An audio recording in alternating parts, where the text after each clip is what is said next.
The second change I see with Trump now in office is bonus depreciation. I mean, that is a big one. There's no secret. Trump's a real estate guy. Bonus depreciation earlier this year passed the House of Representatives overwhelmingly, right? I mean, I forget the numbers, like 380 to 70. It wasn't even close, right? But it got stuck in the Senate. It lost by 4 votes in the Senate. It's more of a Senate flip now because now the Senate obviously flipped and now it's Republican and more pro-business, pro-thing. And so I think Trump's going to push that down. I would be willing to bet that you're going to see bonus depreciation not only come back, but also come back retroactively. So 100% bonus depreciation back 2 to 3 years, which will probably cause all of my clients to go back and amend their tax returns so they can pick up that bonus depreciation in year one, as opposed to breaking it up throughout, the 27 and a half. I agree with you. I think this is going to come back and retroactive, which is huge, not just for real estate investors out there so you can capture more depreciation, but also if you are raising capital right now, you have limited partners right now, it's going to bode well for your investors as well. Definitely going to be a big change and something to be excited about.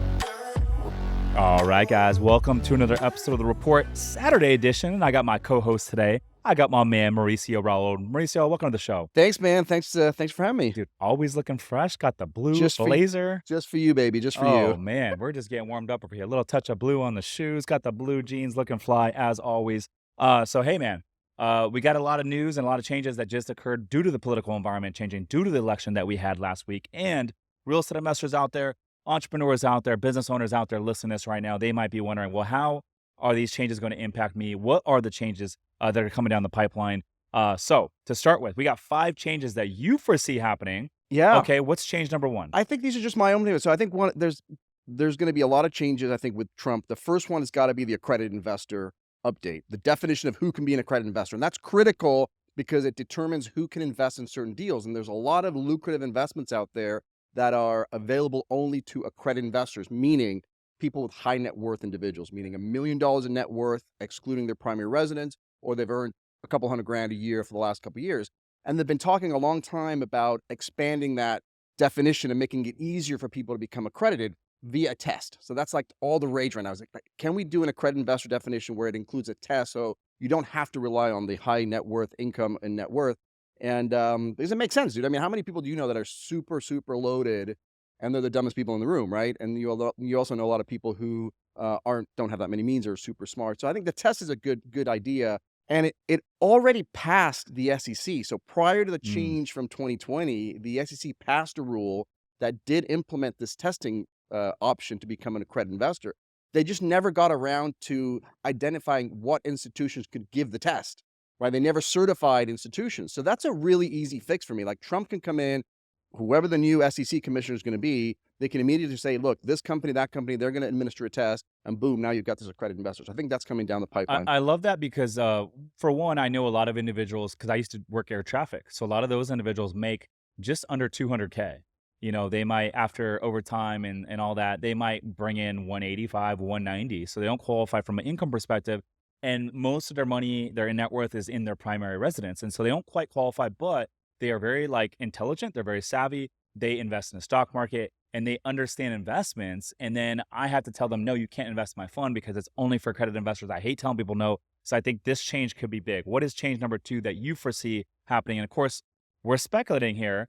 I'm always willing to be wrong. We're speculating, but this is, based on what you foresee this happening. What is number 2 change that you see coming down the pipeline? Yeah, I think the second change I see with Trump now in office is bonus depreciation. I mean, that is a big one. There's no secret. Trump's a real estate guy.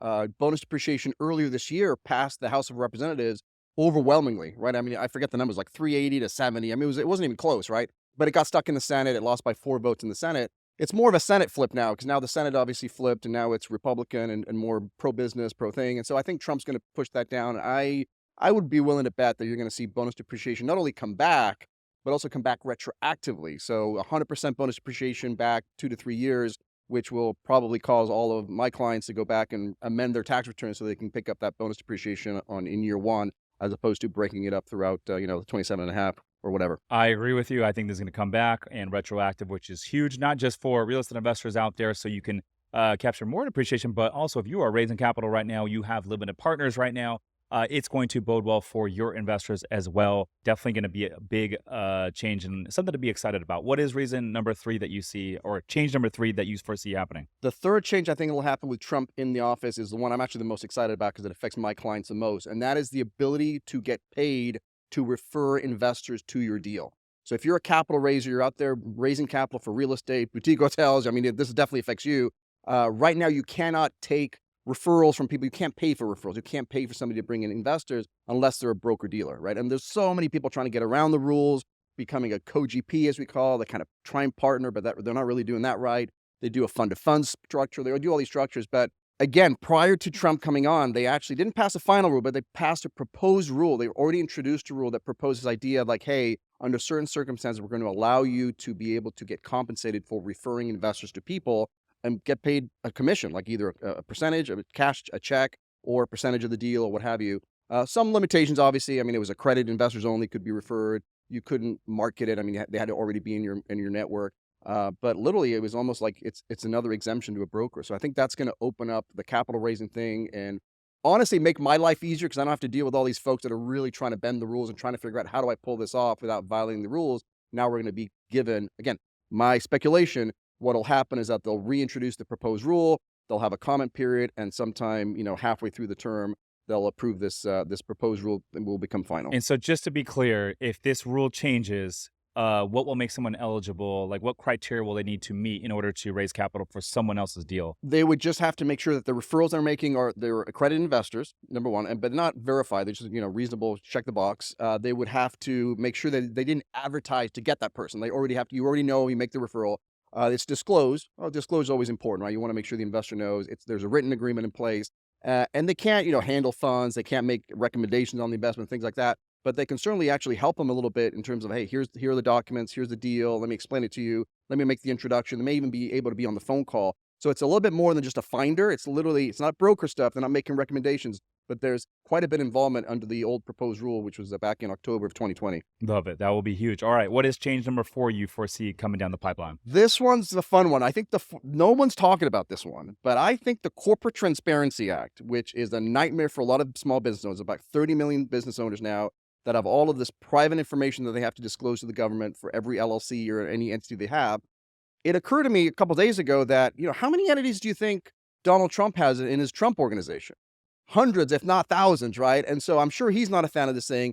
And if you remember, and this actually happened since the last time, because I know we talked a little bit about it on the show last time, there was a lawsuit filed against the government, and they actually won. Like the 11th District Court in Alabama, the judge ruled that it was unconstitutional. And so it's already not applying to a certain small number of people.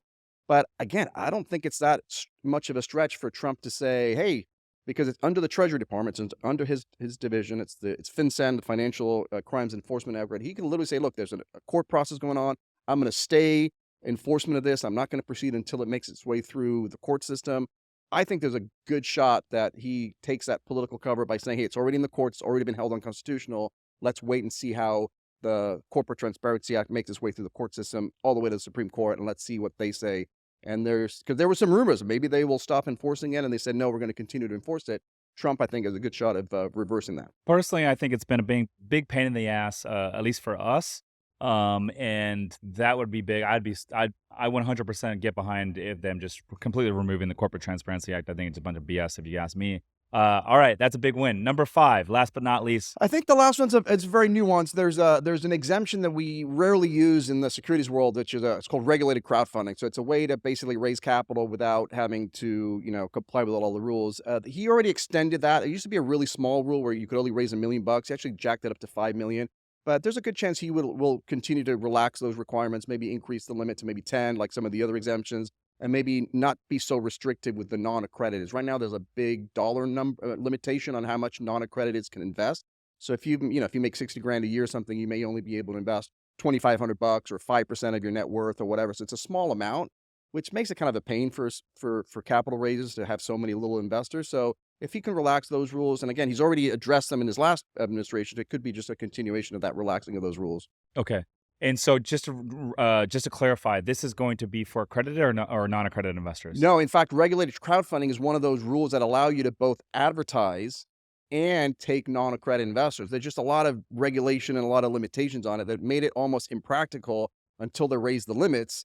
And it would be nice if they loosened up some of the regulations on how much non-accrediteds could invest. Got it. Okay, so deregulating crowdfunding and ability to raise from non-accredited investors on the mass scale. Okay, so just to circle back, we got the 5 changes that Mauricio sees occurring. And of course, we're speculating here. He's always willing to be wrong. I'm always willing to be wrong. Number one, accredited investor and what establishes accredited investor, that could change. Yes, the definition of accredited investor could be expanded to include taking a test, not just relying on your income and net worth. Love that. Number two, 100% bonus depreciation likely to come back, and not just likely to come back, but likely to come back retroactive, which is huge.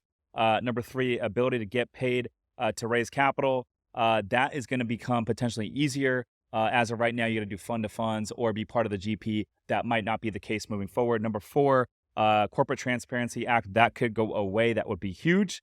And then fifth but not least, the regulatory environment around crowdfunding and deregulating some of that could ease up a little bit. Yep, that's it. Those are a pure speculation on my part, but I think those are very likely to happen in the next 4 years. Yes, big changes happening. I think it's an exciting time for real estate investors out there, business owners.